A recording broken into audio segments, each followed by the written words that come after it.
జీవితంలో భయం, ఆందోళన, అడ్డంకులు తొలగి శ్రీ మహావిష్ణువు యొక్క కృప మనపై ఎల్లప్పుడూ ఉండాలని కోరుకుంటున్నారా? అయితే భక్తి శ్రద్ధలతో శ్రీ విష్ణు సహస్రనామంలోని ధ్యాన శ్లోకం మరియు మొదటి శ్లోకాన్ని వినండి, జపించండి.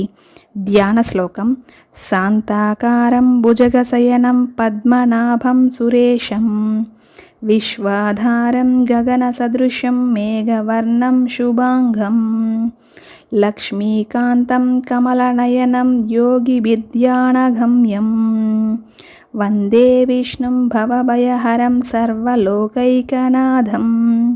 భావం: ఆదిశేషునిపై శయనించి సమస్త జగత్తుకు ఆధారంగా నిలచి లక్ష్మీదేవి ప్రియుడై యోగులు ధ్యానించే పరమాత్ముడైన శ్రీ మహావిష్ణువుకి నమస్కరిస్తున్నాము. ఆయనను స్మరించడం ద్వారా సంసార భయాలు తొలగి మనకు శాంతి, జీవితానికి దైవానుగ్రహం లభిస్తాయి. విష్ణు సహస్రనామంలోని 1వ శ్లోకం, దాని భావం తెలుసుకుందాం. విశ్వం విశ్వషట్కారో భూత భవ్య భవత్ ప్రభుః భూతకృద్భూత భృద్భావో భూతాత్మా భూతభావనః. భావం: ఈ జగమంతా శ్రీ మహావిష్ణువు స్వరూపమే. గతం, వర్తమానం, భవిష్యత్తు అన్నింటికీ ఆయనే ప్రభువు.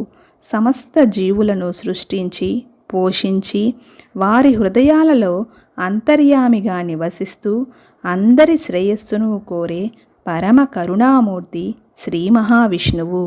ఈ శ్లోకాలు మీకు నచ్చినట్లయితే లైక్ చేసి మన ఛానల్ను సబ్స్క్రైబ్ చేసుకోండి.